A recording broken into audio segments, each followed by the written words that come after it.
دیار دل تحریر فرد اشتیاق قسط نمبر 4۔ اس کا خیال تھا کہ پوری رات کروٹیں بدل بدل کر گزار دے گی اور اسے نیند نہیں آئے گی۔ ان دنوں جب رات کی تنہائیوں میں اکیلے پن کے دکھ اور خوف کو ساتھ لیے اپنے گھر میں نیند نہیں آتی تھی تو اس جگہ تو آنے کا سوال ہی پیدا نہیں ہوتا تھا۔ یہ جگہ تو مرکز تھا اس کے تمام دکھوں اور خوفوں اور ٹینشنز کا۔ مگر سوچتے الجھتے بے تحاشا روتے، نہ جانے رات کے کس پہر اس کی آنکھ لگ گئی تھی۔ ایسی گہری نیند کہ جس کروٹ وہ سونے لیٹی تھی اسی کروٹ جاگی تھی۔ بند پردوں اور کھڑکیوں کے اس پار ایک نیا دن طلوع ہو چکا تھا۔ پردوں کی ہلکا ہلکا جھانکتا سورج دکھائی دے رہا تھا۔ شاید گزشتہ کئی راتوں کی ادھوری نامکمل نیند اسے یوں غافل کر گئی کہ وہ بے فکری سے سو گئی۔ اپنے دونوں بیگ اور سوٹ کیس اسے سامنے رکھے نظر آ رہے تھے۔ وہ بیڈ سے اٹھی، سوٹ کیس میں سے اپنا ایک جوڑا نکالا اور فریش ہونے باتھ روم میں گھس گئی۔ نہا کر لباس تبدیل کر لیا، بال سکھا لیے، بنا لیے۔ کٹے ہوئے بالوں کو بنانا ہی کیا تھا، انہیں کیچر میں جکڑ لیا۔ اب پردے کھول کر کھڑکی سے باہر جھانکتے وہ سوچ رہی تھی کہ اب کیا کرے۔ اس گھر سے ایسا کوئی تعلق نہ تھا کہ بے تکلفی سے گھومنا شروع کر دے۔ اس کے کمرے کی کھڑکی سے گارڈن پورا کا پورا واضح نظر آ رہا تھا۔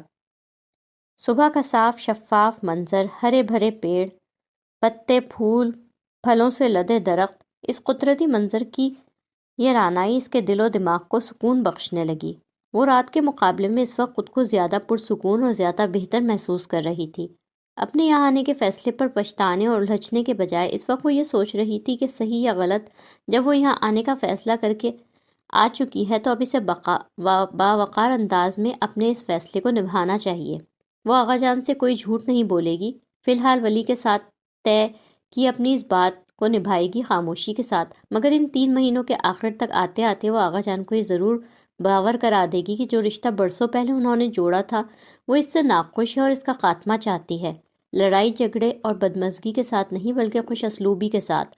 وہ اس کے دادا ہیں، اس کے بزرگ اور اس کے لیے قابل احترام بھی ہیں، اور وہ ہمیشہ ان سے ملا بھی کرے گی اگر وہ اس رشتے کو باوقار اور مہذبانہ انداز میں ختم کر دیں گے۔ اگر یہ سارا معاملہ خوش اسلوبی سے حل ہو جائے تو یہ 3 مہینے کو اتنا لمبا عرصہ بھی نہیں ہے۔ دروازے پر دستک دی گئی تھی۔ اس نے دروازہ کھولا تو سامنے ایک ملازمہ کھڑی تھی۔ بادب سے انداز میں اسے ناشتہ لگ جانے کی اطلاع دیتے کمرے سے نکل کر سیڑھیاں اترتی وہ نیچے آ گئی۔ ڈرائنگ روم کس طرف تھا اسے معلوم تھا۔ اس گھر میں دوسری بار کے آنے پر تو نہیں، ہاں پہلی بار وہ کئی مرتبہ اس جگہ کھانا کھانے ڈیڈی کے ہمراہ آ چکی تھی۔ ڈائننگ روم میں داخل ہونے پر اس وسیع و عریض میز کے سامنے ولی، زرمینے اور اس کی بیٹی بیٹھے نظر آ رہے تھے۔ زرمینے سے آتا دیکھ لینے کے باوجود نہ دیکھنے کا تاثر دیتی اپنی بیٹی کی طرف متوجہ رہی۔ فارا یہاں آ چکی ہے۔ وہ میز سے کچھ دور رک گئی اور یہ میزبانی اور اخلاق کا تقاضا ہے کہ اسے ناشتے کی میز پر بیٹھنے کی دعوت دی جائے۔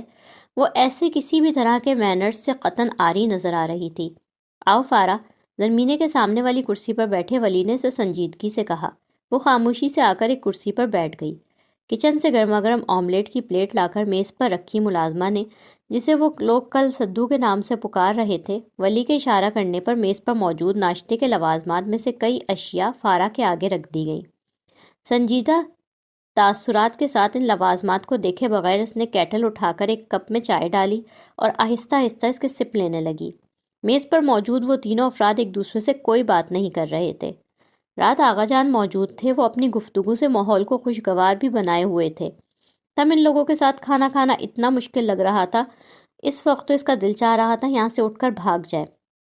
ولی اپنی پلیٹ پر نظریں مرکوز کیے آملیٹ کھانے میں اور زرمینے اپنی برابر والی کرسی پر بیٹھی بیٹی کو ناشتہ کروانے میں مصروف تھی۔ اس بچی کی معصومانہ اور بچکانہ باتوں کے سوا ڈائننگ روم میں مکمل خاموشی تھی، اور اس خاموشی میں وہاں رکھے فون کی بیل ذرا زیادہ ہی زور سے گونجی۔ ہیلو، ولی نے اٹھ کر کال ریسیو کی تھی۔ تمہارا فون ہے۔ دوسری طرف جو کوئی بھی تھا اس کی بات سن کر کچھ بھی جواب دیے بغیر، یہاں تک کہ اس کو ہولڈ کرنے کا کہے بغیر، اس نے آ کر اس سے بولا۔ اس کا چہرہ بے تاثر تھا۔ وہ اندازہ نہیں لگا پائی تھی کہ کال کس کی ہو سکتی ہے۔ ڈائننگ ٹیبل پر پیچھے خوبصورت سی چھوٹی میز رکھی تھی جس کے اوپر فون رکھا ہوا تھا۔ فارا، میرے خدا، تم کہیں پاگل تو نہیں ہو گئی ہو؟ وہ معیز تھا۔ اس کے ہیلو کے جواب میں وہ تقریباً چلاتے ہوئے بولا۔ پھپھو نے مجھے فون پر یہ بتایا کہ تم ان کی اجازت کے بغیر پشاور چلی گئی ہو۔ مجھے یقین نہیں آیا، مجھے لگا کہ ضرور انہیں کوئی غلط فہمی ہو گئی ہوگی، لیکن اس وقت یہاں اس گھر میں تمہاری آواز سن کر میری سمجھ میں نہیں آ رہا کہ تمہیں کیا کہوں۔ میں رات بھر کتنا بے چین اور پریشان رہا ہوں۔ تمہارا سیل فون کہاں ہے؟ میں نے اس پر تمہیں کانٹیکٹ کرنے کی کس قدر کوشش کی ہے۔ وہ ایک سانس میں بولے چلا جا رہا تھا۔ کل اس سے فون پر بات کرنے کو راضی نہ ہوتی ماں کو اس کی اتنی پرواہ تو تھی کہ اس کی تازہ ترین بغاوت سے چند گھنٹوں کے اندر اندر ہی موئس کو چائنا میں مطلع کر دیا گیا تھا۔ ایک تلخ اور دکھ بھرا تاثر اس کی آنکھوں میں آیا۔ یہ پرواہ اس کی تھی یا اپنی انا کی شکست؟ اس نے سوچا نہیں، کیونکہ سوچنے کا کچھ فائدہ نہ تھا۔ موئس کی ناراضگی بھری باتوں کا جواب دینے سے پہلے اس نے مڑ کر ایک نظر ولی اور زرمینے کو دیکھا۔ ولی اپنی نظریں پلیٹ پر مرکوز رکھے بالکل پہلے کی طرح بے تاثر سا بیٹھا ناشتہ کر رہا تھا، جبکہ زرمینے لا تعلقی کا تاثر دینے کے باوجود اسے دیکھ رہی تھی۔ ان لوگوں کی موجودگی میں وہ اس سے کیا کہے؟ سیل فون میرے پاس ہی ہے، آغا جان بیمار ہیں، اس وجہ سے مجھے ایمرجنسی میں ولی کے ساتھ یہاں آنا پڑ گیا، وہ ہر ممکن حد تک آواز ہلکی رکھ کر بولی۔ اس نے موئس کو یہ نہیں بتایا کہ کل اپنے گھر سے نکلتے وقت اس نے موبائل فون خود آف کر کے بیگ میں رکھ دیا تھا۔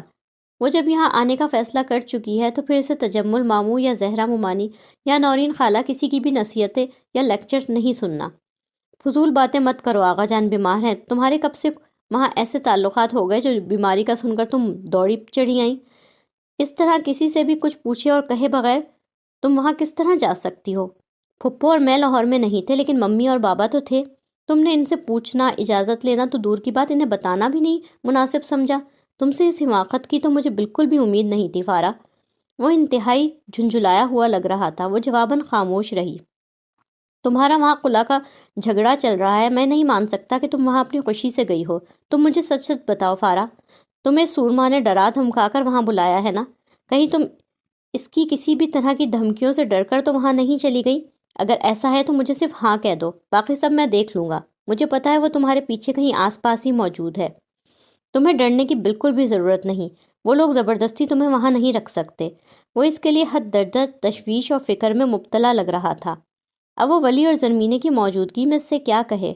وہ محتاط سے انداز میں آواز کو پہلے سے بھی زیادہ دھیما اور پست کر کے اس سے بولی، ایسی کوئی بات نہیں ہے موئس، آپ بالکل غلط سمجھ رہے ہیں، آپ پلیز مطمئن رہیں۔ اگر ایسی بات نہیں ہے تو تم فوراً لاہور واپس جاؤ۔ میں شام میں لاہور گھر تمہارے فون کروں گا اور وہاں میری کال تم ہی ریسیو کرو گی۔ موئز نے غصیلے لہجے میں کہتے خدا حافظ کہے بغیر ریسیور پٹخ دیا۔ وہ جیسے اس کی اس بے وقوفانہ حرکت پر سے شدید ناراض ہو گیا تھا۔ رات آغا جان کا بی پی چیک کر لیا تھا؟ ریسیور بڑی بے دلی سے رکھتے اس نے ولی کی آواز سنی۔ چائے کا سپ لیتے زرمینہ سے مخاطب تھا وہ۔ جی لالا، رات بھی دیکھا تھا اور ابھی صبح جوس لے گئی تھی تب بھی چیک کیا تھا، وہی 90 اور 60 ہے۔ ٹیلی فون کی میز سے کھانے کی میز تک واپس آتے اس نے ان دونوں بہن بھائیوں کی بات چیت سنی۔ غالباً اسے باور کرایا جا رہا تھا کہ اس فون کال کی اس کے نزدیک کوئی اہمیت نہیں، بلکہ ان کے نزدیک تو اس کی بھی کوئی اہمیت نہیں۔ کرسی پر واپس بیٹھ کر اپنی چائے کے بے رغبتی سے سپ لیتی وہ موئس کو سوچ رہی تھی، کل کتنے غیر متوقع انداز میں ولی سے ملا، جتنی غیر متوقع اور حیرت انگیز بات اس سے کی، اس کے دوران وہ واقعی موئس کو بالکل فراموش کر گئی تھی۔ اب کسی وقت بالکل تنہائی میں وہ اس سے فون پر بات کرنا چاہتی تھی۔ ولی نے اسے کسی کو بھی کچھ بتانے سے منع کیا تھا۔ وہ اس سے کیے وعدے کی پابند تو تھی، مگر پھر بھی وہ موئس سے بات کر کے اس کا غصہ اور ناراضگی ختم کرنا چاہتی تھی۔ وہ ذہین اور معاملہ فہم ہے اور اس کے لیے بہت کیئرنگ بھی۔ ممی کے سے چھوڑ کر کینیڈا چلے جانے کا الزام دوسروں کی طرح موئس نے اس پر عائد نہیں کیا تھا۔ وہ فارا کو سمجھتا ہے اور وہ اسے اگر کچھ سمجھانا چاہے گی تو وہ سمجھ لے گا۔ وہ اپنے اچھے دوست کو خود سے ناراض تو ہرگز رہنے نہیں دے گی۔ السلام علیکم۔ اس کے لیے بالکل اجنبی ایک خاصا ہینڈسم مرد ڈرائنگ روم میں داخل ہوا تھا۔ سلام کی اس بلند آواز پر اپنی سوچوں سے چونک کر اس نے اسے دیکھا۔ وعلیکم السلام، آؤ عباد بیٹھو۔ ولی نے کرسی پر سے کھڑے ہو کر بڑی خوش دلی سے اسے بے تکلفی اور گرم جوشی کے ساتھ استقبال کیا تھا۔ استقبال کا یہ محبت بھرا انداز ظاہر کر رہا تھا کہ آنے والا کوئی بہت ہر دل عزیز اور خاص الخاص بندہ ہے۔ آنے والا کون ہے اسے سمجھنے میں چند سیکنڈ ہی نہیں لگے تھے۔ زرمینے کے برابر بیٹھی اس کی بیٹی کرسی پر سے فوراً ہی پاپا کہتی آنے والے کی طرف دوڑ کر گئی تھی۔ بیٹی کو گود میں اٹھا کر پیار کرتا وہ ولی کی طرف بڑھا۔ اس سے ہاتھ ملا کر وہ ڈائننگ ٹیبل کے آگے رکھی ایک کرسی پر بیٹھ گیا۔ زرمینے کے اکھڑے ہوئے مغرورانہ تاثرات کے حامل چہرے پر شوہر صاحب کو دیکھ کر کچھ تھوڑی سی مسکراہٹ اور نرمی نمودار ہوئی تھی۔ میں کل بھی آیا تھا، تم تھے نہیں۔ ہاں کل، میں اسے جواب دیتے دیتے ولی فارا کی طرف متوجہ ہوا۔ آنے والا پہلے ہی فارا کو کافی حیرت بھری نگاہوں سے دیکھ رہا تھا۔ کرسی پر بیٹھنے سے پہلے تک تو نہیں، مگر بیٹی کو گود میں لے کر کرسی پر بیٹھنے کے ساتھ ہی اس کی نگاہ فارا پر پڑی تھی، اور وہ سر جھکائے ہوئے لاتعلقی سے میز کو گھونٹنے کے باوجود جانتی تھی کہ وہ بندہ مسلسل اور ایک ٹک اسی کو دیکھ رہا ہے۔ غالباً اس کی اس حیرت اور اجنبیت کو بھانپتے ہوئی ولی کو تعارف کرانے کا خیال آیا تھا۔ میں تم لوگوں کا تعارف کرانا تو بھول ہی گیا، یہ عباد عبدالرحمن ہمارا کزن بھی ہے اور زرمینے کا شوہر بھی ہے، اور عباد یہ فارا۔ عباد عبدالرحمن نہ تھا، اس کے تعارف میں باقی سب کچھ بتایا جانا بھی بہت ضروری تھا۔ ہاں وہ صرف فارا تھی، اس کی شہرت کے یہاں ڈنکے پٹے ہوئے تھے، ایک مشہور اشتہار کی طرح۔ فارا نام ہی کافی ہے، کہہ دیا جائے۔ لاتعلقی اور بے نیازی کا چولہا اتار کر اسے اس تعارف کے بعد اس بندے کی طرف دیکھنا پڑا۔ پتہ نہیں وہ پہلے سے اس کے متعلق کیا کیا جانتا تھا، یا کیا کیا اس کی اس بیوی نے اسے بتا رکھا تھا۔ یقیناً کچھ اچھا اور مثبت تو نہیں بتایا ہوگا۔ بہرکیف اس رسمی انداز میں اسے سلام دعا تو کرنی ہی تھی۔ وہ فارا کے سلام کے جواب میں خوش اخلاقی سے مسکرایا۔ میں آپ سے پہلے بھی مل چکا ہوں، لیکن شاید آپ کو یاد نہیں ہوگا۔ شاید یہ حوالہ اس کے نکاح کے دن کا تھا۔ وہ خود پر جبر کر کے قصداً مسکرائی۔ جو بھی تھا، بندہ مہذب بھی نظر آ رہا تھا اور خوش اخلاق و ملنسار بھی۔ میاں بیوی ایک دوسرے کی ضد تھے۔ بہت اچھا کیا فارا، آپ یہاں آ گئیں۔ آغا جان کی طبیعت ٹھیک نہیں ہے۔ فارا کو دیکھ کر جو حیرت اس کے چہرے پر نمودار ہوئی تھی، وہ اس پر قابو پا چکا تھا۔ اتنے جنگ و جدل کے بعد یہ لڑکی یہاں کیسے آ گئی، یہ شاید وہ بعد میں اکیلے میں اپنی بیوی سے پوچھے گا۔ حذیفہ کہاں ہے؟ وہ زرمینے سے مخاطب ہوا۔ سو رہا ہے۔ آپ ناشتہ کریں گے؟ نہیں، ناشتہ میں کر کے آیا ہوں۔ ہاں چائے اگر پلا رہی ہو تو پلا دو۔ بس کھڑے کھڑے آغا جان کو دیکھنے آیا تھا، دیکھتے ہی پھر آفس بھاگوں گا۔ زرمینے اس کے لیے چائے نکالنے لگی اور وہ ایک مرتبہ پھر فارا کی طرف متوجہ ہوا۔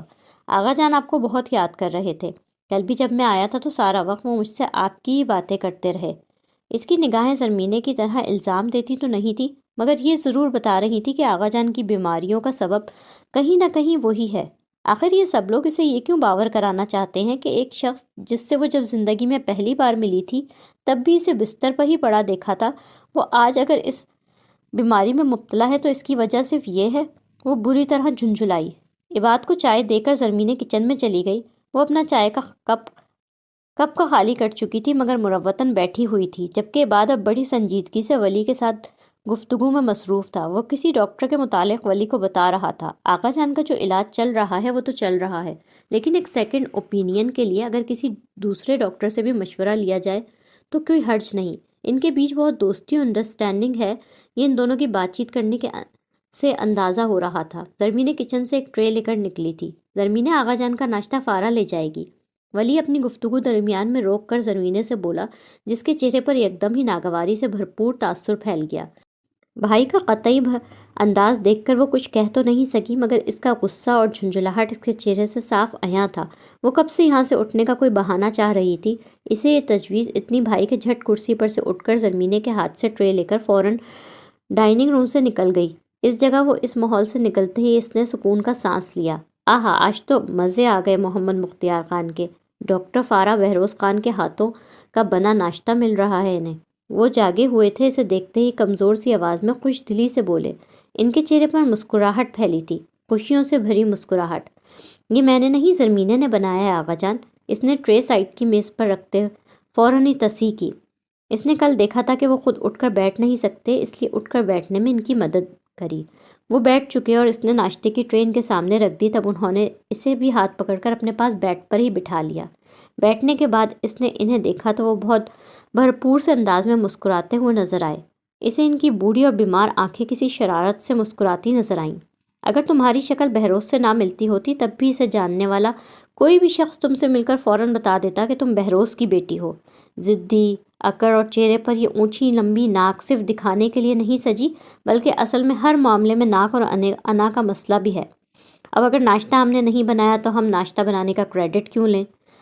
چاہے ہمارے اس کریڈٹ لے جانے سے دادا کو خوشی ہی حاصل ہوتی ہے کہ پوتی دادا کے لیے ناشتہ بنا کر لائی ہے، ہم تو ٹرے اٹھا کر لانے کا بھی کریڈٹ نہیں لیں گے۔ ان کا کہنے کا انداز ایسا تھا کہ وہ ایک دم ہی چیپ سی گئی۔ کوئی اس کی کسی حرکت، کسی عادت کو اس طرح جانچ کر اسے ڈیڈی کے جیسا قرار دے سکتا ہے؟ وہ اسے کل سے بڑے مختلف لگ رہے تھے، بلکہ وہ اسے ہمیشہ سے بھی زیادہ مختلف لگ رہے تھے۔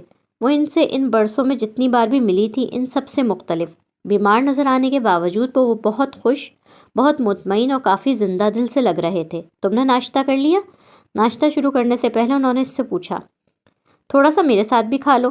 یہ بیماریوں والا بدمزہ پرہیزی ناشتہ کیا کرو گی؟ یہ بسکٹ لے لو۔ انہوں نے سائڈ ٹیبل پر رکھا بسکٹ کا ایک ٹن کا ڈبہ اٹھا کر اسے پکڑا دیا، جس میں کئی طرح کے بسکٹس موجود تھے۔ وہ بسکٹس کھانے لگی۔ پتہ نہیں کب سے اس نے کچھ نہیں کھایا تھا اور اب واقعی سے بھوک لگ رہی تھی۔ تم میرے پاس یہاں آئیں، تمہارا بہت شکریہ بیٹا۔ روحی ناراض ہوئی ہوگی نا تمہارے یہاں آنے پر؟ اس کی اجازت سے آئی ہو یا اس کی اجازت کے بغیر؟ ایک پل کے لیے تو اس کی سمجھ میں نہیں آیا کہ وہ کیا کہے۔ وہ دلیا کھاتے بغور اسے دیکھ رہے تھے۔ میں ممی کو بتا کر آئی ہوں آغا جان۔ اسی وقت عباد، ولی اور زرمینے کمرے میں داخل ہوئے۔ پوتی کو دیکھتے ہی آغا جان تو بالکل تندرست ہو گئے۔ عباد انہیں سلام کرنے کے بعد شوقی اور شرارت سے بولا، ہاں میری یہ پوتی میرے لیے وائٹامن کی ٹیبلٹ، کیپسول اور انجیکشن سب کچھ ہے۔ اسے دیکھتے ہی جسم کی ساری کمزوری غائب ہو گئی اور بیماری کا پتہ ہی نہیں چل رہا کہ کبھی تھی بھی کہ نہیں۔ عباد کے ساتھ ان کی شوق و شریر گفتگو چل رہی تھی۔ ولی صوفے پر بیٹھا ان دونوں کو زیادہ دیکھ رہا تھا اور بول بہت کم رہا تھا، اور زرمینے کل ہی کی طرح آغا جان کو زیادہ بولنے سے منع کرتی، دوا کھلاتی، بی پی دیکھتی مصروف تھی۔ آدھا گھنٹہ وہاں بیٹھ کر جب عباد جانے کے لیے اٹھا اور اسے رخصت کرنے زرمینے اور ولی بھی ساتھ چلے گئے، تب وہ اس سے آہستگی سے بولے، بیٹا آج کسی وقت ممی کو فون کر لینا، ان سے کہنا ناراض نہ ہو، میں جلدی واپس آ جاؤں گی۔ اتنی دیر میں اسے لگا کہ جو بات ان کے بیچ ادھوری رہ گئی تھی وہ اسے بھول گئے ہوں گے، مگر ایسا نہیں ہوا۔ اسے لگا وہ ممی کا ذکر نکالتے، ان کے خلاف کچھ کہتے، اس کے طلاق کے مسئلے پر کچھ کہیں گے، شاید اپنی بیماری کو وجہ بنا کر جذباتی انداز اختیار کر کے اسے اس خلا کا مطالبہ واپس لینے کو آمادہ کرنا چاہیں گے۔ اپنی بیماری کو ہتھیار کی طرح دوسروں کو جذباتی شکست دینے کے لیے استعمال کرنا تو انہیں بخوبی آتا تھا۔ وہ ایسی کسی بات پر کیا کہیں گے، کیا کہے گی، وہ یہ سوچ رہی تھی، مگر وہ ممی کے اتنے ذکر کر کے موضوع تبدیل کر چکے تھے۔ وہ اب اس سے کیا کہہ رہے تھے کہ اگر وہ ان کی بیماری کا سن کر ولی کے ساتھ جلدی جلدی میں یہاں آئی اور اپنی ضرورت کی سب چیزیں نہیں لا سکی تو زرمینے سے کہہ دے وہ اسے شاپنگ کرا لائے گی، وہ دونوں ڈرائیور کے ساتھ بازار چلی جائیں۔ وہ اس سے یہ بھی کہہ رہے تھے کہ جب تک وہ یہاں ہے بالکل بے تکلفی اور پورے حق کے ساتھ رہے، خود کو مہمان نہ سمجھے۔ یہ گھر جتنا ولی اور زرمینے کا ہے اتنا ہی اس کا بھی ہے۔ وہ اس گھر کی مالک ہے، نہ ہی مہمان اور اجنبی۔ وہ زندگی میں دوسری بار اس طرح ان کے ساتھ بالکل تنہا بیٹھی تھی۔